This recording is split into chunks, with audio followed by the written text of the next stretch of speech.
মানুষ মারা যাওয়ার পর সে যদি জাহান্নামী হয়, আল্লাহ নবী বলেন তার কবরে আগুন জ্বলতে থাকে, আর ওই আগুন ওই মানুষটা দেখতে পায় যারে যে মারা গেছে, যারে এখানে রাখা হবে, কেউ দেখে না, কিন্তু সে তার কবরের আগুন দেখতে পায়। মায়ার নবী দয়ার নবী বলেন, আয়েশা জানোনি একজন মানুষের জীবনের সবচেয়ে বড় অসহায় সময়টা কোনটা? আল্লাহ নবী কয়, আয়েশা সবচেয়ে বড় অসহায় হলো যখন বাবা নিজে দেখে মারা যাওয়ার পর, যখন নিজে দেখে তার কবরে আগুন, আর সন্তানরা দেখে না, সন্তানরা তার লাশটা নিয়ে কবরের আগুনের মধ্যে রাখার জন্য রওনা দেয়। তখন বাবার রুটে কান্দে আর কয়, বাজার নিস না, নিস না, আমার এই জায়গায় রাখিস না। বাবা তোরা কেউ দেখো না, আমি দেখতেছি, আমি দেখতেছি আমার কবরে আগুন, সাপ, এ আমার নিস না, কই নেও, তোমরা কই নিয়ে যাও। এইভাবে কান্না করে, কেউ শুনে না তার কান্না, কেউ শুনে না।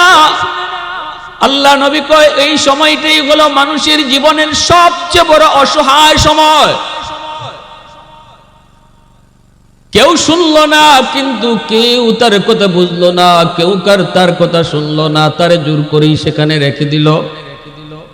এজন্য ভাইরা বন্ধুরা, মায়ার নবী দয়ার নবী বলেন, আল কবরু রাউযাতুম মিন রিয়াদিল জান্নাহ আও হুফরাতুম মিন হুফারিন নার। হয় তোমার জন্য কবর হবে জান্নাতের বাগান, নয় জাহান্নামের কুণ্ড। যেই মানুষটা দুনিয়া থেকে বিদায় নেয়, এই মানুষটার চোখে আল্লাহ পাক তার কবরের দৃশ্যটা দেখা দেয়। যদি দেখে আগুন, আগুনও দেখে। যদি তার কবরে হয় জান্নাতের বাগান, সেই বাগানটাও দেখে। সুবহানাল্লাহ, জোরে বল। আমরা মনে করি মানুষ মারা গেলে পরে শেষ না রে যুবক, শেষ হয় না। মানুষ মারা যাওয়ার অর্থ হলো স্থান পরিবর্তন হয়। এজন্য আমরা বলি লোকটা ইন্তেকাল করেছে। আরবিতে ইন্তেকাল শব্দের অর্থই হলো স্থান বদলানো, জায়গা বদলানো। এখানে ছিল, এখন ওখানে গেছে, ছিল মাটির উপরে, গেছে মাটির নিচে। শেষ হয়ে যায় নাই, তার অনুভূতি সব ঠিক আছে, বুঝ শক্তিও ঠিক আছে। কারা কারা তারে কবরে নিয়ে যাইতেছে, এই মানুষগুলারেও সে ভালো করে চিনে। কে কি বলতেছে তাও কিন্তু মুর্দায় শুনে। নবীজি বলেন, সব শুনে, সব বুঝে, কিন্তু জবাব দিতে পারে না, বুঝাইতে পারে না, বুঝাইতে পারে না। এজন্যই এই কবরটা আমার কেমন হবে কেউ জানে না। আল্লাহর ওলি হাকিমুল ইসলাম কারি তয়্যব সাহেব রাহিমাহুল্লাহ বলেন, আমি তার বিবিকে জিজ্ঞেস করলাম, মা একটু কও না তার কি আমল।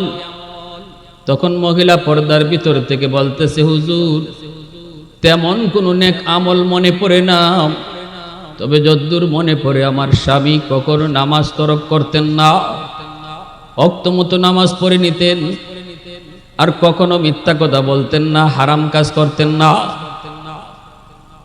আল্লাহর ওলি কয়, অতিরিক্ত কি আমল একটু বলো, অতিরিক্ত কি আমল একটু শোনাও।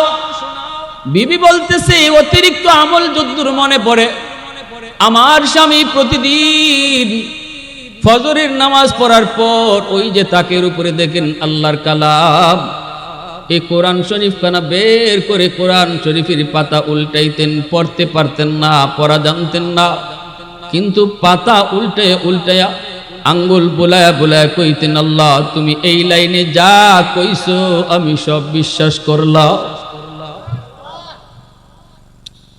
পরের লাইনও আঙ্গুল ঘুরাইতেন আর বলতেন, মালিক এই লাইনেও তুমি যা কইছো আমি সব বিশ্বাস করছি। আর চোখের পানির ফুটাগুলি কোরআনের পাতায় পড়তো, শুধু কইতো, মালিক আমার মতো হতভাগা নাই, আমি তোমার কালাম পড়তে জানলাম না, কিন্তু আল্লাহ এই লাইনে তুমি যা বলছো আমি সব বিশ্বাস করি। চোখের পানির ফুটাগুলি কোরআনের পাতায় পড়তো। হাকিমুল ইসলাম বলেন, আমি কোরআন শরীফ খানা হাতে নিলাম, হাতে নিয়ে কোরআন খানা উল্টাইলাম, কোরআন উল্টায় দেখি প্রতিটা লাইনের নিচে নিচে কতবার যে সে আঙ্গুল ঘুরাইছে, আঙ্গুলের দাগ পড়ে গেছে। প্রতি লাইনের নিচে নিচে আঙ্গুল ঘুরাইছে, আঙ্গুলের দাগ। আর এখনো কোরআনের পাতায় তার চোখের পানির ফুটার দাগ। আল্লাহ পাক রব্বুল আলামিন এত খুশি হয়েছেন, এত খুশি। রব্বুল আলামিন তারে শুধু বুজুর্গ আর ওলি হিসেবে আল্লাহ কবুল করে নাই, তার উলায়াত, তার বুজুর্গি মানুষের সামনেও আল্লাহ প্রকাশ করে দিছে। একটু জোরে কন্যা সুবহানাল্লাহ, আর একটু জোরে কন্যা সুবহানাল্লাহ। मैं तालिब मौला हूँ मेरे इश्क निराला, मैं तालिब मौला हूँ मेरे इश्क निराला, है जुमला जहाँ जिनकी तजल्ली से उजाला, है जुमला जहाँ जिनकी तजल्ली से उजाला, मदर्द जहाँ गैर खुदा यार नदारम, जुजियाद खुदा ही चिदिगुर कार नदारम, जुजियाद खुदा ही चिदिगुर कार नदारम। मुसलमाনের আওয়াজে বলেন আল্লাহু আকবার, আরো জোরে আল্লাহু আকবার।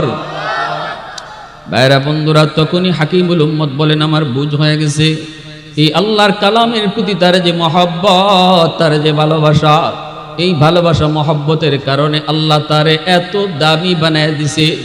কোরআনকে যে যত বেশি ভালোবাসবে, কিয়ামতের ময়দানে কোরআন তার পক্ষে আল্লাহর আদালতে এত বড় সুপারিশকারী হবে।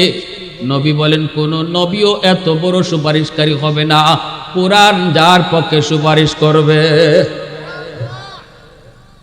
ঠিক না? আল্লাহর কোরআন এত বড় সুপারিশকারী হবে, মরণের পরেই তার বুকের মধ্যে বসা থাকবে। কবরে যাওয়ার পর নুরানি চেহারার একজন যুবক হয়ে পাশে বসা থাকবে। মুনকার নাকির ফেরেশতা যখন কইব কে তুমি, একটু হর, আমরা আল্লাহর বান্দারে কিছু প্রশ্ন করব নিরিবিলি একা একা, জবাব দিবে শুধু সে, তুমি সর। তখনই বলবে না, আমাকে সরতে বলবা না, আমি আমার বন্ধুকে ছেড়ে যাব না। দুনিয়াতে আমার বন্ধু আমাকে বলে নাই, প্রতিদিন কোনো না কোনো এক টাইমে আমি কোরআনকে কাছে নিত, বুকে নিত, কোরআন পড়তো, আমারে ভুলতো না। আজ আমিও তারে ভুলবো না। তোমাদের যা জিগাইবার জিগায় যাও, তারে জান্নাতে ঢুকানোর আগ পর্যন্ত আমি কোরআন তার সঙ্গ ছাড়ব না। অথচ মুসলমানের ঘরে আজকে কোরআনের কোনো দাম নাই, কোরআনের ইজ্জত নাই, কোরআনের সম্মান নাই, কোরআনের তিলাওয়াত নাই, মহব্বত মুসলমানের ঘরে নাই। মা বোনেরা রহমত চাও, ঘরে কোরআন তেলাওয়াত করো, দিনে একবার হলেও কোরআন তেলাওয়াতের আমল করো। ঘরে সৌনারী হও, একটা রুটিন করো। হয় তুমি একদিন নয় আমি একদিন, এভাবে বিবির সাথে একটা পরামর্শ করো, সন্তানের সাথে পরামর্শ করো। একটা দিন, পুরা একটা দিন যেন খালি না যায় যে আজকের দিনে কোরআন একবারও ঘরে পড়া হয় নাই, এমন যেন না হয়। বেশি কঠিন আমল নয়, আমলটা সহজ, লম্বা পড়াও পড়তে হবে না, আধা ঘন্টাই পড়েন না, না পারেন 20 মিনিটই পড়েন, কিন্তু দিনে একবার ঘরে কোরআন তেলাওয়াত হবে, করব। একটু নিয়তটা কার কার পাক্কা আছে একটু হাত উঠে আল্লাহরে দেখান। আল্লাহ তুমি কবুল করো, জোরে কোন আমিন, আরো জোরে কোন আমিন। মুসা নবীকে আল্লাহ আমার সাথে তুর পাহাড়ে তুমি কথা বলো, আমি সারা আর কারো সাথে কথা বলবানি।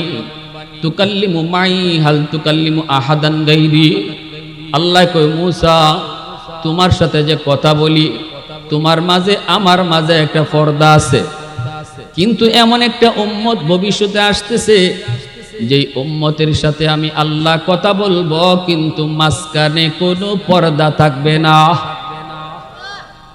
সুবহানাল্লাহ। মুসা নবী এত বড় পয়গম্বর, কিন্তু আল্লাহ কয় কোন নবী নয়, তারা একজন নবীর উম্মত। এই উম্মতের সাথে আমি আল্লাহ কথা বলবো, মাঝখানে কোনো পর্দা থাকবে না।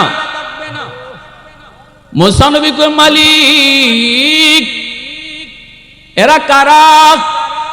আল্লাহ পাক কয় উম্মতে আহমদ, উম্মতে মুহাম্মদ, এরা হলো আমার বন্ধুর উম্মত, উম্মতে মুহাম্মদ। মুসা নবীকে আল্লাহ কেমনে ওরা কথা বলবে? আল্লাহ বলেন এরা যখন নামাজে দাঁড়াইবে তখনই আমার সাথে কথা বলবে। মুসাল্লি ইউনাজি রব্বা, এজন্য নামাজি আল্লাহর সাথে কথা কয়। মুসা নবী কয় মালিক বুঝলাম নামাজি তোমার সাথে কথা কয়, কিন্তু তুমি কেমনে কথা কইবা? আল্লাহ কয় যখন এরা কোরআন তেলাওয়াত করব তখন আমি তাদের সাথে কথা বলবো। নামাজি আল্লাহর সাথে কথা কয়, আর কোরআন তেলাওয়াতকারীর সাথে আল্লাহ নিজে কথা কয়। সুবহানাল্লাহ জোরে কর, আর একটু জোরে কর সুবহানাল্লাহ। কোরআনের হক, এ যুবক মনে রাখো, আল্লাহর কালামের হক হলো কোরআন সহি শুদ্ধ করে তেলাওয়াত শিখা, এটা হলো কোরআনের হক। এই সহি শুদ্ধ করে কোরআন যে শিখবে না, কিয়ামতের মাঠে কোরআন কিন্তু তোমার বিরুদ্ধে আল্লাহর আদালতে মামলা দিব। কইব আল্লাহ আমার হক আদায় করে নাই, এই কোরআন আমি ছিলাম তার ঘরে কিন্তু কোরআন তেলাওয়াত করা জানতো না। 2 নম্বর হক হলো কোরআন বুঝা পড়া, বুঝার চেষ্টা করা। 3 নম্বর হক হলো কোরআন মতো জীবন চালানো। এজন্য বলতেছিলাম আল্লাহর কালাম এত দামি, এত দামি। আল্লাহ যত বড় তার কালাম তত বড়। আল্লাহর কালামের সাথে যেই সম্পর্ক তৈরি করবে আল্লাহ তারেও সম্মানী বানায় দিবে। সুবহানাল্লাহ জোরে বলেন। আমরা সম্মানী হতে চাই না? কোরআনের সাথে যার সম্পর্ক যত বেশি হইব আল্লাহ কুদরতিভাবে তারে সমাজের মানুষের মাঝে দামি বানায় দিব। কেউ টেরো হইতো না, সাধারণ মানুষ, কিন্তু আল্লাহ তার ইজ্জত বাড়াইতেই থাকবো যদি আল্লাহর কোরআনের সাথে তার সম্পর্ক থাকে। কোরআনের খাতিরে আল্লাহ তার ইজ্জত বাড়ায়। আমার ভাইরা বলতেছিলাম এজন্য আল্লাহর কোরআন দেখলেই সওয়াব। 3 নাম্বার হলো মা বাবার চেহারার দিকে নজর করলেই সওয়াব। তাহলে কয় জিনিসের দিকে তাকাইলেই সওয়াব? জোরে বলেন কয় জিনিস? মনে থাকবে তো? 1 নাম্বার হলো খানায় কাবা, বাইতুল্লাহ, আল্লাহর ঘর। আল্লাহর ঘর দেখলেই সওয়াব, আল্লাহর ঘর দেখলেই সওয়াব। আরে মহব্বত নিয়ে দিলের সাথে যদি তুমি আল্লাহর ঘর ছবি দেখো, আল্লাহর ঘরের একটা ছবি দেখতেছো, হয়তো তোমার চোখের সামনে আল্লাহর ঘর বাইতুল্লাহ, খানায় কাবা আর ছবিটা পড়ছে, হয় মোবাইলে হোক আর যে কোনো ছবিতে হোক। মহব্বতের সাথে যদি আল্লাহর ঘর কানা তুমি একটু নজর করে তাই আছে মায়ার নজরে দেখো, এটা তো আল্লাহ তোমার আমল নামায় সওয়াব উঠায় দিব।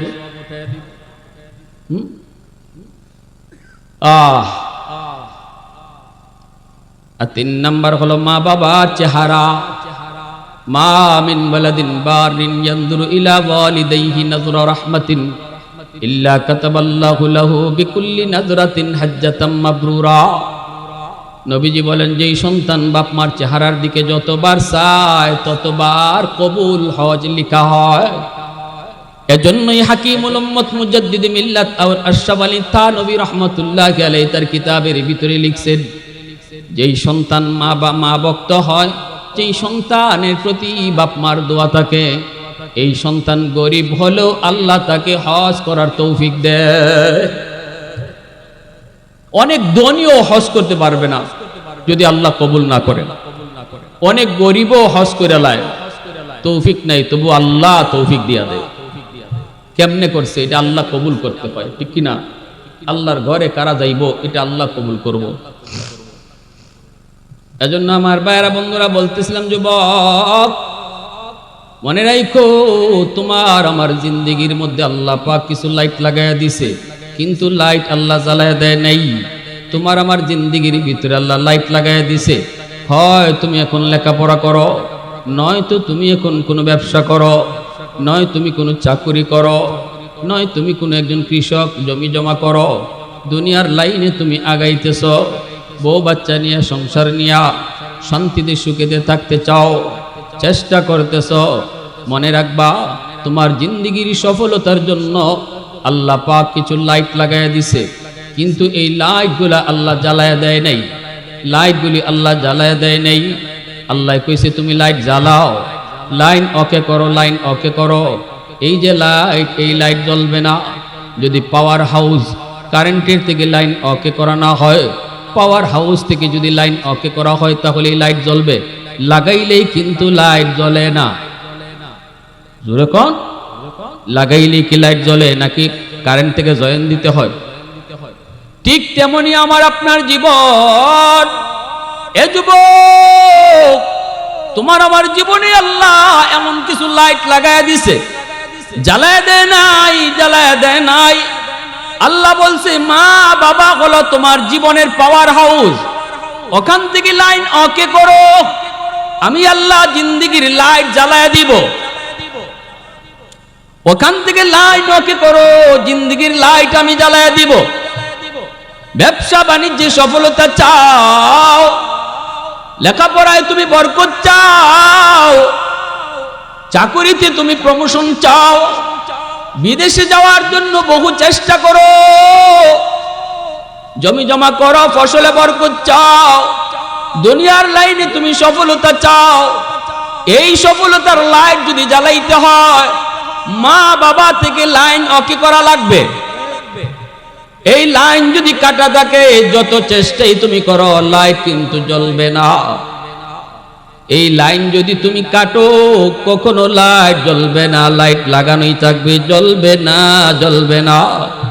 জীবনের বাতি হলো কল আল্লাহ লাগাইছে, জ্বালায় দেয় নাই। তোমার আমার জীবনের পাওয়ার হাউস হলো মা বাবা, পাওয়ার হাউস হলো বাপ মা 1 নাম্বার, পাওয়ার হাউস হলো 2 নম্বরে মুরব্বীরা, পাওয়ার হাউস হলো 3 নম্বরে উলামায়ে কেরাম। এলাকার মুরব্বীদের দোয়া নেও, এত আল্লাহ তোমার জিন্দেগির লাইট জ্বালায় দিব। এমনি ভাবে উলামায়ে কেরামের দোয়া নেও, উলামায়ে কেরামের সাথে সম্পর্ক ভালো রাখো, উলামায়ে কেরামের অন্তর থেকে দোয়া যত নিবা আল্লাহ তত তোমার লাইটের পাওয়ার বাড়ায় দিব। জোরে কন্না সুবহানাল্লাহ, আরো জোরে কোন সুবহানাল্লাহ। এজন্য বলি ভাইরা মনে রাখবা যুবক, হয় তোমার মা আজকে দুনিয়ায় আছেন, নয়তো তোমার আব্বা দুনিয়া আছেন, নয়তো তোমার কেউ দুনিয়াতে নাই। যাদের বাপ মা দুনিয়া আছেন তাদেরকে হাতে ধরে পায়ে ধরে বলবো সাবধান, সাবধান, মা বাবার কান্দাইয়া জীবনে কোনো দিন তুমি সফলতা পাইবা না, কোনো দিন পাইবা না। লেখাপড়ায় বরকত হবে না, ঠিক না? ব্যবসা বাণিজ্য তুমি লাভ দেখবা না, চেষ্টা তুমি কম করো না, কিন্তু এরপরও ধরতে পাইবা না। বরকত আল্লাহ উঠায় নিব, অভাব তোমার যাবে না, অভাব তোমার যাবে না, যাবে না। এজন্যই তো মূসা নবী কইছিল আল্লাহ বন্ধু কেডা হইব একটু কইবাইনি। আল্লাহ কয় যাও এক কসাই। মূসা নবী কসাই ঠিকানা লইয়া চলে আসছেন। আয়েশা বলতেছেন বাইরে আমি একটু মুসাফির মানুষ, তোমার বাড়ির মেহমান হতে চাই, নিবাইনি। কসাই কয় হ চলেন। বাড়িতে নিয়ে আসলো মূসা নবীরে। মূসা নবী তো নিজের পরিচয় দিলেন না, উদ্দেশ্য হলো লোকটা কি আমল করে একটু দেখবেন, যেই আমলের কারণে আল্লাহ তারে জান্নাতে মূসা নবীর বন্ধু বানায় দিছে। মূসা নবী দেখে লোকটায় ঘরে ঢুইকাই মার রুমে আগে ঢুকছে, বুড়া মা বিছানায়, এই মাকে কুলে নিয়া তুলা তুলা সন্তানে খাওয়াইতেছে আদর কইরা কইরা, আর মা সন্তানের হাতে খানা খাইতেছে আর টুটটা নারায়া নারায়া কি যেন দোয়া করতেছে। মূসা নবী দেখে ছোট্ট ছোট্ট 2টা বাচ্চা বাবার পা জড়ায় ধরে কাঁদতেছে আর কয় আব্বু পেটের ক্ষুধায় বাঁচি না, একটু খানা দাও। বাবার হাতে খানা, এরপরও বাবা সন্তানের মুখে খানা দেয় না, বরং মাথায় হাত বুলায় আদর করে আর কয় বাবা একটু অপেক্ষা করো, আগে তোমার দাদুরে খানা খাওয়াই তারপরে খানা খাওয়াবো। কলিজার টুকরা সন্তান পা পইরা গেছে বাবার, এরপরও বাবা দরদি হয় না, আগে আমার মারে খাওয়াবো তারপরে সন্তানরে দেখবো। মূসা নবী কয় ভাই রে এই আমল কতদিন যাবত তুমি করো? লোকটাই কয় ভাই 40 বছর যাবত। জোরে কও না সুবহানাল্লাহ। মূসা নবী কয় মা কি যেন দোয়া করলো বুঝি নাই। সাথে সাথে লোকটাই কয় আমার মা 2টা দোয়া করে, একটা দোয়া হলো আল্লাহ পাক যেন আমাকে দুনিয়াতে অভাব না দেয়। মার এই দোয়াটা কবুল হয়ে গেছে, আমি বাস্তবে পাইছি, আমার কোনো অভাব নাই। সুবহানাল্লাহ জোরে বলেন, বাস্তবে কোনো অভাব নাই, বাস্তবে কোনো অভাব নাই। 2 নম্বর আরেকটা মায় দোয়া করে, এই দোয়াটা কেমনে কবুল হইব আমার বুঝে ধরে না, কিন্তু সারা জীবন ধরে মা এই দোয়াটা কইয়া যাইতেছে। আমি তো আশ্চর্য হই, আম্মা এটা কিতা কয়? মুসা নবী কয়, কি কইছে তোমার মায়? কয়, মার 2 নম্বর দোয়াটা হলো, আল্লাহ জান্নাতে মুসা নবীর বন্ধু আমার সন্তান রে তুমি বানাইও। আর একটু আওয়াজ দিয়ে কন্যা সুবহানাল্লাহ, আর একটু জোরে কন্যা সুবহানাল্লাহ। পৃথিবীতে মায়ের মতো আপন কেউ হবে না, পৃথিবীতে মায়ের মতো আপন কেউ হবে না। তোমরা কোনোদিনও মায়েরই মনেতে কষ্ট দিও না, তোমরা কোনোদিনও মায়েরই মনেতে কষ্ট দিও না। পৃথিবীতে মায়ের মতো আপন কেউ হবে না, পৃথিবীতে মায়ের মতো আপন কেউ হবে না।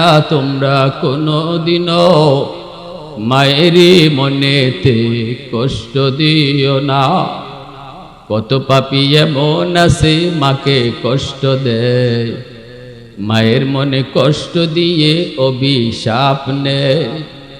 মায়ের মনে কষ্ট দিলে খোদা যে সহে না, মায়ের মনে কষ্ট দিলে খোদা যে সহে না। তোমরা কোনোদিনও মায়েরই মনেতে কষ্ট দিও না, তোমরা কোনোদিনও মায়েরই মনেতে কষ্ট দিও না। মূসা নবী কই, ভাই আয় আমার বুকে আয়, আয় ভাই আমার বুকে আয়। আমি হলাম বনি ইসরাইলের নবী, যার নাম মূসা পয়গম্বর। আয় আমার বুকে আয়। তোমার মার দ্বিতীয় দোয়াটাও আল্লাহ কবুল কইরা নিছে। আমি আল্লাহর কাছে জানতে চেয়েছিলাম, মালিক জান্নাতে আমার বন্ধু কে হবে? আল্লাহ আমারে তোমার ঠিকানায় পাঠায় দিছে। এখন আমার বুঝ হয়ে গেল, এই মার দোয়ার কারণে আল্লাহ তোমাকে জান্নাতে আমার বন্ধু বানায় দিছে। এজন্য বলি, যুবক সাবধান, একটু ভালো করে ইয়াদ কইরো। যতই তুমি আমি খেদমত করি মায়ের, যত খেদমতি করো, নবী কয় কোনদিন মার খেদমতের বদলা হবে না। শিশুকালে যেই মা সন্তানকে খেদমত করলো, সন্তানের সেবা করলো, এই সেবার বদলা কোনদিন সন্তান দিতে পারবে না। এমনকি নবীজি বলেন, সন্তান তার চামড়া দিয়ে যদি মার জুতা বানায়, তবুও মার 1 ফোঁটা দুধের ঋণ শোধ হবে না। সাহাবী বলে, ইয়া রাসূলুল্লাহ, আমার মা আমাকে শিশুকালে যেইভাবে আদর করছে গো নবী, আমি তো মারে এইভাবেই আদর করি, এইভাবেই মার সেবা করতেছি। নবী কই, কেমনে? কই, আমার মা শিশুকালে আমারে কুলে তুইলা খাওয়াইছে, আমি এখন বৃদ্ধ বয়সে মারে কুলে তুইলা খাওয়াই। মা শিশুকালে আমাকে গোসল করাইছে, আমি মারে নিজের হাতে গোসল করাই। শিশুকালে আমার মা আমার প্রস্রাব পায়খানা নিজের হাতে পরিষ্কার করছে, আমিও এখন বৃদ্ধ বয়সে মার প্রস্রাব পায়খানা নিজের হাতে পরিষ্কার করি। কোন মানুষ রাখি না, বউকে দেও করাই না, আমি নিজে করি। আল্লাহু আকবার জোরে বলেন। আমি আমার মাকে কাঁধে নিয়ে আল্লাহর ঘর বাইতুল্লাহ খানায় কাবা বহুবার তওয়াফ করেছি। মারে কোলে নিয়ে আমি বহুবার আল্লাহর ঘর তওয়াফ করেছি। ওগো নবীজি, একটু বলেন আমার মার খেদমতের বদলা হলো কি হলো না? আল্লাহর নবী কয়, কোনোদিন হয় নাই, আসমান জমিন তফাত রয়ে গেছে। সাহাবী বলে, ইয়া রাসূলুল্লাহ, কেন হবে না? আমি তো সমানে সমানে সব করলাম, মা যা করতো আমি তো তাই করি, তাহলে কেন বদলা হবে না? নবীজি বলেন, শুনতে চাও কেন হয় না? বলে, ইয়া রাসূলুল্লাহ, শুনতে চাই। নবী বলে, তাহলে শোনো কারণটা কি, কেন হয় না? যদিও দেখতে সমানে সমানে বদলা, কিন্তু মূলত বদলা না, কারণ দিলের হালত তোমার আর তোমার মার সমান না। শিশুকালে তোমার মা যখন তোমার প্রস্রাব পায়খানা পরিষ্কার করত, তখন দোয়া করতো আল্লাহ হাতে তোমার পায়খানা, কিন্তু মা তখন কইতো আল্লাহ আমার সন্তানরে তুমি লম্বা হায়াত দিও। ওই দিন একবারও কয় নাই এই কষ্ট আর কয়দিন, এই পায়খানার কয়দিন পরিষ্কার করবো, একদিনও বিরক্ত হয় নাই। বিরক্ত না হলেও দোয়া করেছে আল্লাহ লম্বা হায়াত দিও আমার সন্তানরে, আল্লাহ তুমি বাদশা বানাও, ওলি বানাও। কখনো কখনো নিজের হায়াত দিয়াও তোমার হায়াত চাইছে। কত সন্তানের মাথার পাশে বইসা বইসা মায় কান্দে আর কইছে আল্লাহ আমার অসুস্থ সন্তান তুমি বাঁচাও, আমার অসুস্থ সন্তানের হায়াত তুমি বাড়াও, আমি মার হায়াত তুমি নিয়ে যাও। কত সন্তানের মাথার পাশে বইসা বাবাও কইছে আল্লাহ আমি বাবা হায়াত নিয়ে দিলাম, আমার সন্তানের হায়াত তুমি বাড়াও। কতটা মহব্বত থাকলে পরে এমন হয়। গতকালকের আগের দিন একটা প্রোগ্রামে ছিলাম নাটোরে, এখন মনে পড়ে গেছে না বলে পারি নাই। বয়ানটা শেষ করার পর হাজারো হাজারো মানুষ, শুধু মানুষের মাথা আর মাথা দেখা যায়। বয়ানটা শেষ হওয়ার পর মানুষগুলি কান্না করে করে যেভাবে হাত মিলাইল, ভলেন্টিয়ার মানুষগুলা তারা পাগল হয়ে গেছে, মানুষকে ট্যাকেল দিতে পারে না। এই মুহূর্তে একজন বৃদ্ধ মানুষ আমাকে দেইকা হাতটা বাড়ায়া রইছে, সামনে আগাইতে পারে না। আমি নিজে যায় তার সাথে মিললাম, মানুষটায় কান্দে আর চোখের পানি ধরায় কইতেছে বাজান বাজান আমি তোমার জন্য দোয়া করি, আমার হায়াতটা নিয়ে যেন আল্লাহ তোমার হায়াত বাড়াইয়া দেয়। চোখের পানি রাখতে পারি নাই। এমন দোয়া বাবা করে মা করে সন্তানের জন্য। এজন্য নবীজি বলছে যুবক যতই তুমি এখন মার সেবা করো, মার খেদমত করো, তোমার কলিজায় কিন্তু মার লম্বা হায়াতের দোয়া নাই। তোমার মনে হলো এই কষ্ট আর কয়দিন করব, মা আর কয়দিন বাঁচবে, যাবার সময় একটু খেদমত কইরা দেই। তোমার কলিজায় মার লম্বা হায়াতের দোয়া নাই, কিন্তু শিশুকালে মা যে তোমার খেদমত করছে তখন কলিজায় তোমার লম্বা হায়াতের দোয়া ছিল। এই কারণে দুইজনের খেদমতের ভিতরে তফাৎ হয়ে গেল আসমান জমিন। রহমতের নবী মায়ার নবী মা আর কোথায় ইয়াদ হলে নবী চোখের পানি ধরে কাঁদতেন আর বলতেন দুনিয়ার মার সন্তানের দল কোনদিন বাপ মারে কষ্ট দিও না, কারণ আমি নবী জন্মের পরে কোনোদিন বাবাকে আমি দেখি নাই। বাবা শুধু দেখি নাই তা না, আব্বুকে ডাক আমি নবী জীবনে দিতে পারি নাই। বাবা ডাকের ভিতরে কত মজা, আব্বা ডাকের ভিতরে কত স্বাদ, আমি নবী তা জানি না রে। বুঝ হওয়ার পরপরই মা হারাইলাম, মার খেদমত তাও আমি জানি না। এজন্য আমার নবী রহমতের নবী যখন মক্কা থেকে মদিনায় হিজরত করে নবী চলে যাবেন, যেই জায়গাটাতে মার কবর ছিল ওই জায়গায় যাওয়ার পরে নবী বলতেছেন এখানে একটু নাম। নবীজি এখানে নাই, মা ছোট বাচ্চার মতো হাও মাও করে কাঁদছেন। এ যুবক, এজন্য বলি মা বাবার দুনিয়াতে বহুত বড় নিয়ামত মনে করো, রহমতের ছায়া মনে করো না। না, এই মা অসুস্থ হলো তোমার জন্য অক্সিজেন, এই মা অসুস্থ হলো, এই বাবা অসুস্থ হলো তোমার জন্য রহমতের ছায়া। যতদিন মা বাবা দুনিয়া থাকবে তোমার পিছনে বহুত বড় একটা গাইড। এই বাপ মা থাকার উসিলায় আল্লাহ তোমারে আপদ বিপদ থেকে বাঁচাইবে। এজন্যই আল্লাহ মুসা নবীরে কইছিল মুসা এখন থেকে উসে কইসে হাইটো, এখন থেকে সাবধানে পা দিও, কারণ মা দুনিয়ায় নাই, পিছনে আর মার দোয়া নাই, একটু সাবধানে কদম দিও।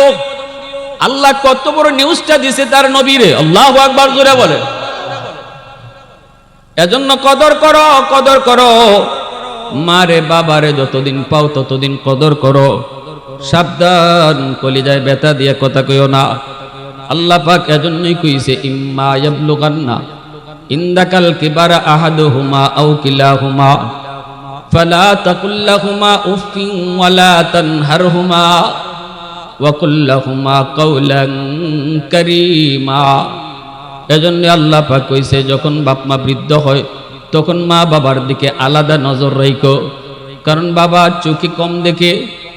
নখ কাটতে গেলে বাবায় হয়তো আঙ্গুল কেটে ফেলবে, মুছ কাটতে গেলে হয়তো বাবায় ঠোঁট কেটে ফেলবে। তুমি সন্তান বাবার নখটা কাইটা দিও, মার বাবার মুছটা কাইটা দিও।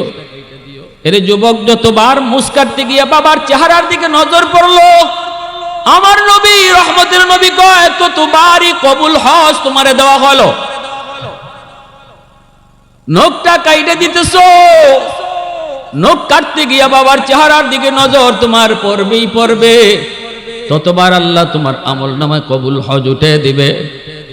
এজন্য বলি, আল্লাহ পাক বলছে বৃদ্ধ বয়সে সাবধান, বাপ মার দিকে আলাদা নজর রাখো, কারণ বৃদ্ধ বয়স বাপ মা শিশু বাচ্চার মতো হয়ে যায়, কখন কি কয় তা ঠিক থাকে না। এক জিনিস হয়তো বারবার কয়। বিরক্ত হইও না, বিরক্ত হইও না, আহ ও শব্দটা মুখ দিয়ে বের কইরো না, কারণ শিশুকালেও তুমি এক কথা বারবার কইছো, তখনও কিন্তু বাপ মা রাগ করে নাই। বারবার তুমি কইছো, বারবার জিগাইছো, এরপরও বাবা রাগ করে নাই, রাগ করে নাই। হাকিমুল উম্মত তিনি কিতাবের ভিতরে লিখেন, একজন বাবা জোয়ান ছেলেরে নিয়ে বসছে, মেহমান নিয়ে আসছে, একজন বাবা জোয়ান ছেলেকে নিয়ে বসছে, দরজার পাশে বসা, গাছের ডালে কা কা কা করে। বাবাই বলতেছে বাজান এটা কিসে ডাকে? ছেলে বলতেছে এটা কাক। বুড়া বাবা চোখে ঠিক মতো দেখে না, কানে ঠিক মতো শুনে না, আবার কয় আব্বা এটা কিসে ডাকে? ছেলে কয় বললাম তুই এটা কাউয়া। আবার বাপে কয় বাবা বুঝি না এটা কিসে ডাকে? তখনই ছেলে রাগ কইরা কয় কইলাম না এটা কাউয়া কাউয়া। তিনবারের মাথায় ছেলে রাগ করছে, ঠিক না? কতবার কইতাম? তখনই বাবা ছেলেকে বুকে জড়ায় কান্দে আর কই বাজান প্রথমবারই আব্বাই বুঝছি তুমি যে কইছো এটা কাক, কিন্তু এরপর আমি বারবার কেন জিজ্ঞেসি পরীক্ষা করার জন্য। বাবা শুন, শিশুকালের কথা মনে পড়ে গেছে, এই জায়গাটাতেই তোমাকে নিয়ে আমি আব্বা বসাছিলাম, গাছের ডালে এইভাবে একটা কাক কা কা করতেছিল, আর তুমি আমাকে বারবার বলতেছিলে আব্বু এটা কিসে ডাকে, আব্বু এটা কিসের ডাক? আমি বলেছিলাম এটার নাম কাক। আবার বলেছিলে আব্বু এটা কিসের ডাক? আবার বলেছিলাম এটা কাক। আবার বলেছিলাম আব্বু এটা কি? আবার বলেছিলাম কাক। এইভাবে আজও মনে আছে বাবা, 10 বার তুমি আমারে জিগাইছো, একবারের জন্য বাবা রাগ করি নাই। প্রতিবার তোমার গালে চুমা দেয়া কইছি কিটা কাক, প্রতিবার গালে চুমা দিয়া কইছি এটা কাক, একবারও রাগ করি নাই। এজন্যই আল্লাহ কয় সাবধান, বৃদ্ধ বয়সে বাপ মার সাথে রাগারাগি কইরো না, চেতাচেতি কইরো না, চোখ লাল কইরো না। যদিও বাবা মা আজকে বৃদ্ধ শিশু বাচ্চার মতো, তোমার কোনো কথায় বিরক্তি লাগতে পারে, একটা বার মনে রাখো শিশুকালে এমন বহু বিরক্ত করছো, এরপরও বাপ মা রাগ করে নাই।